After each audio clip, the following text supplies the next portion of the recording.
I'm the star reporter for my high school's student Facebook community page. Scandals, corruption, prom, I cover it all. There was nothing I liked more than a breaking big story. Hi everyone, I'm Hana from South Korea. Please like and subscribe to hear my latest scoop. My mom got fired from her high-profile job for allegedly stealing, though she was completely innocent. Nobody believed her, or at least until a journalist investigated and revealed that my mom had been framed. That was when I learned how powerful the truth can be. Fast forward years later, I was practically a human spotlight when the head of the prom committee used funds for the dance to get her dog a haircut, when the cafeteria served expired food and a bunch of students got sick. I was there to shine a light on the truth. My latest assignment was to attend Friday night football games to write a cover story on the star quarterback, Dante. Dante was the most popular guy in school who'd shot to fame with his extraordinary football skills. He was also a massive bully. I thought there were more important stories to cover than some entitled jocks, but my editor insisted. The stadium was packed. When the announcer called his name, Dante strutted onto the field and the crowd went wild. Girls in the stand were screaming, crying, fainting. Jeez, get a grip. Dante threw a game-winning touchdown. He was celebrating with his teammates in the locker room when I showed up for the interview. Actually, they were harassing the team mascot, Alvin. I felt my blood boiling. Alvin was the sweetest, quietest student who never bothered anybody. Leave him alone. Suddenly, everyone turned around to look at me. Alvin, are you okay? What are you even doing in the boys' locker room? Probably a cheerleader stalking you, man. Although she doesn't look like one. I'm a reporter. I'm here to interview Dante for the MSA Gazette, and I need to get this out of the way fast, so if you could just answer a few questions. We're heading to a party at my place, but it's not really your scene. Stop by if you want, but don't expect me to hold your hand. Why would I want that? It's an expression. Aren't you supposed to be smart? You're a professional, Hana. You will not throw a football at his head. When I reached Dante's house, it was pure chaos. But before I could find him, I spotted a bunch of his friends with the most popular girl in school, Serena. Hey, it's that news girl. Come join us for a game of truth or dare.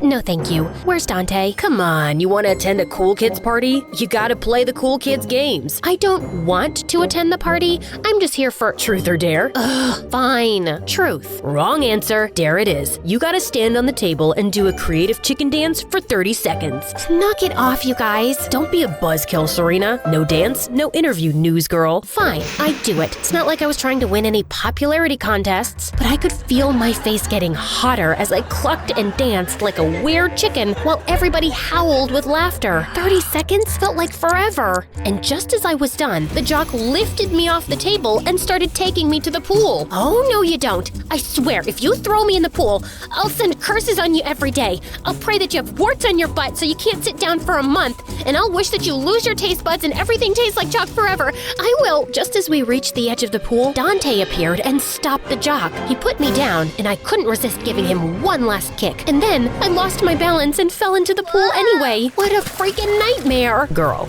you've really got a knack for embarrassing yourself, don't you? Do I look embarrassed? Do I look like I care what you and your dumb friends think of me? Right now, you look like a wet, angry chicken. So why don't you go grab some dry clothes from my room and then we can talk. Don't touch anything else. In Dante's room, I found some clothes and changed. I had to admit, Dante's sweater felt cozy after the freezing water. Were these Dante's parents? I wondered where they were. I was about to leave when something under the pillow caught my eye. It was artwork, comic book panels to be exact. They were beautifully illustrated. You need to leave. Did you draw these? I said get out, now. What a jerk. And how was I ever gonna get this dumb interview? On my way out, I almost collided with an older woman. It was a maid who was about to start her shift. I'm so sorry you have to deal with these spoiled brats. Are you kidding? This job is easy. Dante does all the cleaning himself. I'm just the caretaker. His parents just like knowing there's someone around to check up on him. Really? And where are his parents?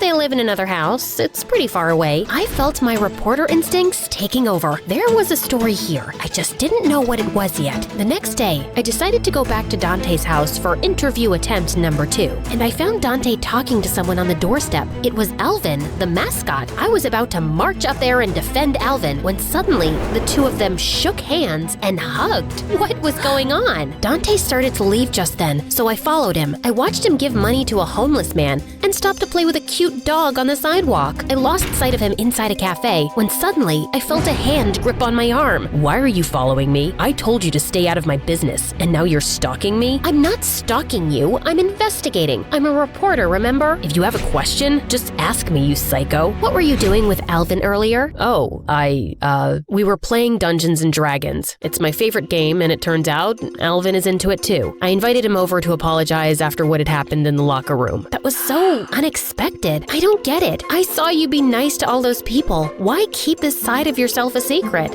You wouldn't understand. Try me. Try minding your own business, stalker. If Dante thought I was gonna let this go without getting my interview, he was wrong. In fact, now I was sure I was onto some bigger story. I decided to keep following him. This time, I was as stealthy as a spy. Afterwards, he stopped to buy flowers, and then we boarded the train to someplace in the country. So, he had some mystery girlfriend, eh? And a few hours later, I followed Dante to a gorgeous house on the coast where a woman opened the door. Dante, my love, you're here. Hi, Mom. I watched through the window as Dante hugged his parents, and all of a sudden, I lost my balance. Oh no. What are you doing here? I just wanted to drop off your sweater, but I don't have it right now. I'm really sorry about the flower pot. Don't worry, we have too many of those. Dante, invite your friend in for dinner. Oh, that's not really necessary. Yeah, I'm sure my friend is busy. Nonsense, come in. You can call me Mama Bear, and that's Papa Bear. That's what Dante calls us, so any friend is welcome to do the same. Mom, no, really, I don't. Baby Bear, you've got something in your nose. Blow into this handkerchief. Good boy. I'll just get dinner ready in a minute. As soon as she left, Dante turned to me angrily. What are you doing here, stalker? You owe me an interview, Baby Bear. And I think I've come to the right place. Just then, his parents called us for dinner, and his mom started stuffing his face with food. Oh, my baby's here after so many days. Have this and this. You look so weak. I had a tummy ache from trying not to laugh. This was hilarious. Dante and I did our best to act like real friends in front of his parents, and it was easy. He was so kind and funny around them, and their relationship was sweet. And I'd never noticed his dimples before. Afterwards, his mom showed me pictures of Dante as a kid. Mom, maybe don't show the ones of me in my underwear. Aw, but you were so cute. But then, something on the bookshelf caught my eye. That's you? I didn't know you were into cosplaying. That's so cool. And who drew this? Oh my god, you did? You think cosplaying is cool? Yeah, duh, isn't it? Yeah, I think so, but everyone thinks it's so geeky. I've gone to a few Comic-Cons dressed up as my favorite characters, and yeah, it's my dream to write and illustrate graphic novels, and maybe one day an anime. Dante, this is beautiful, seriously. Later that evening, Dante and I went for a walk on the beach. I'm sorry for following you. I think I got a little carried away. You think? Why do you live so far from your parents? When I was little, I used to get bullied constantly for being a nerd, a geek. It got so bad that I had to transfer schools. My parents had to stay here because of their jobs, but my dad found a house and a caretaker so I could finish school in the city. Anyway, I was worried history would repeat itself, so I decided to do something about it. No more timid wallflower, no more cosplaying. I tried out for the football team, made friends with the popular kids, and kept the real me hidden. You know, fake it till you make it. My heart ached for Dante. I'd completely misjudged him. For what it's worth, I like the real Dante, especially in his cute little diapers. I gazed up into Dante's lovely eyes reflecting the moonlight, and he leaned in closer, but I couldn't. I had a story to write, and it wasn't professional to get involved with the story's subject. As soon as I got home, I got to work on my story. I stayed up all night perfecting it, but just before I was about to send it to my editor, I hesitated. I know this is good, but going public with this could really hurt Dante. I'll sleep on it. When my alarm buzzed, I knew what I had to do. I was going to tell my editor that I wasn't able to finish the article. Dante was more important than that. At school, everyone in the halls was buzzing about a new article on the school's student Facebook community page. An article about Dante. Oh no, I must have hit send by accident. didn't. I raced down the hall to search for Dante. I found him by his locker staring at something. As I got closer, I realized it was graffiti. Loser! Dante turned and saw me. He looked devastated. Dante, stay away from me, Hana. Some of the popular kids were snickering and pointing at Dante as he left. Serena, the girl from Dante's party, was the only one not laughing. I felt awful. This was all my fault. Dante didn't show up to school for the rest of the week. I was wondering if I'd ever see him again when we ran into each other completely by chance. Hey, I'm not stalking you, I promise. I come here to think sometimes. I was just leaving. No, wait, Dante, I'm so sorry. I never wanted you to get hurt. I didn't even mean to send the story in. But technically, you never said anything was off the record. You're right. I guess it's my own fault for opening up. That's not what I meant. I thought we really connected. But for you, it was always about the story. Dante, we did connect, I swear. That day meant a lot to me. Forget it, Hana. What you did was selfish. There's nothing left to say. My stories had upset people in the past, and a lot of people had a reason to hide the truth. But this was the first time I'd hurt someone who didn't deserve it. The next morning, I saw Alvin at his locker. I guess he felt like he needed to hide too. And then suddenly, it hit me like a bolt of lightning. I knew what my next story was going to be. For that, I needed to interview other students, but they weren't exactly eager to talk to me after what had happened to Dante. After getting the cold shoulder from a dozen people, I was getting desperate. On a hunch, I decided to try Serena. Wait, please, I just want to talk. I saw what talking to you did to Dante. I completely understand why I'm the last person you want to talk to, but I think I figured out how to help Dante. Please, just give me a chance to make this right. Okay?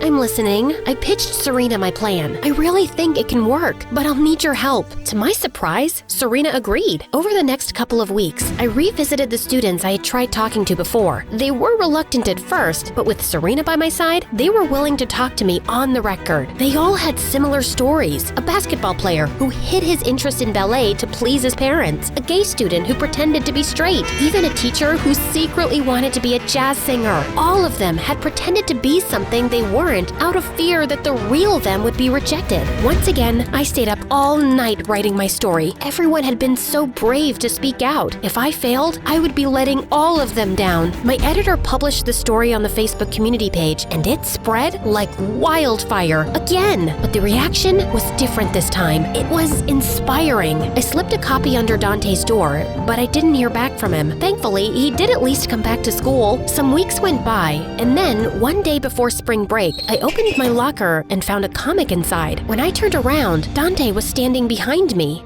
Is this your new issue? It looks amazing. If it weren't for you, I never would have shown it to anyone else. Just doing my job. I don't want to make you feel weird or anything, but my mom keeps asking about you, and maybe you could come back for dinner sometime? I'd love that. Tell her I want to see more baby photos. And this is how I learned to never judge a book by its cover. Like people, it's the inside that counts.